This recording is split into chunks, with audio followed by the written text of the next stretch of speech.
Greetings and salutations, you lovely degenerates, and welcome to the Fuzzy Wallflower, where it's for weird and forgotten drinks and other forgotten niceties. My name is Corey. I'll be your host as always.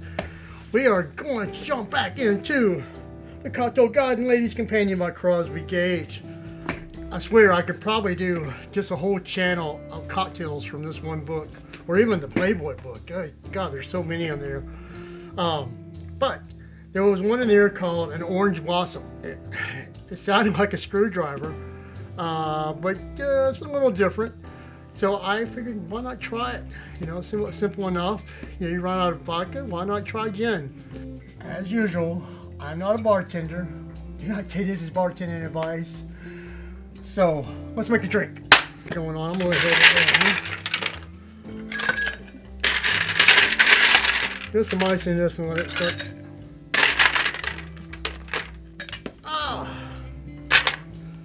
Get some ice in there and let it start hanging out. There goes the cat. Alright, let's make this thing. Alright, so we got 2 ounces of gin. So let's fill it all up. An ounce and a half of OJ. So we'll just fill this thing up 3/4 of the way. And a teaspoon of powdered sugar. I think that's bigger than the regular teaspoon. All right, shake it.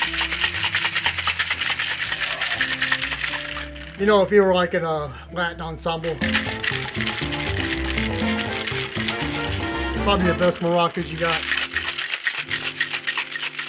Oh, what do I know? Let's try this and see how much this thing fills it up.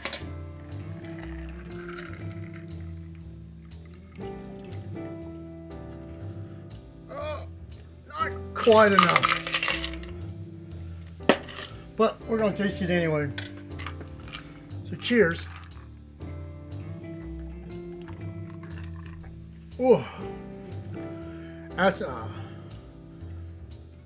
lot of gin. You're expecting a screwdriver, which is a lot of OJ, but no, that was pretty hefty there. I think I'm gonna do that. I'm gonna go ahead and put double my dose of orange juice and see what happens. So then that would be 3 ounces of OJ to 2 ounces of gin.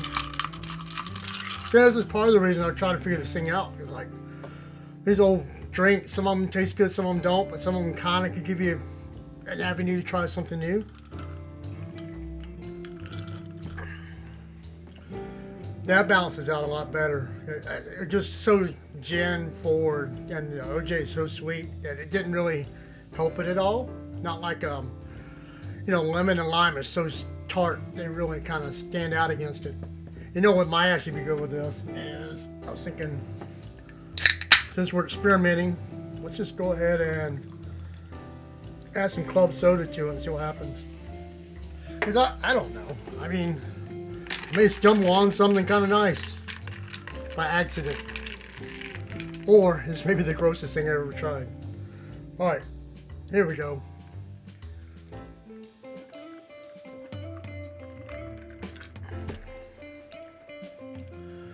Still think it needs a little more orange juice. The carbonation was kind of nice. I would probably do like a screwdriver, but I think that's why the sugar is supposed to go in there to help counteract it, but I think I would make it more like a screwdriver, yeah, to be honest with you. The OJ is just not tart enough to really balance it out, but hey, what do I know? I'm just a homeschooled bartender, or I'm named a homeschool bartender. I'm a Saturday afternoon drunk. Well, you guys, in the meantime, y'all know what to do. I'm going to try to finish this off. You know, let's just go ahead and there you go. Cheers.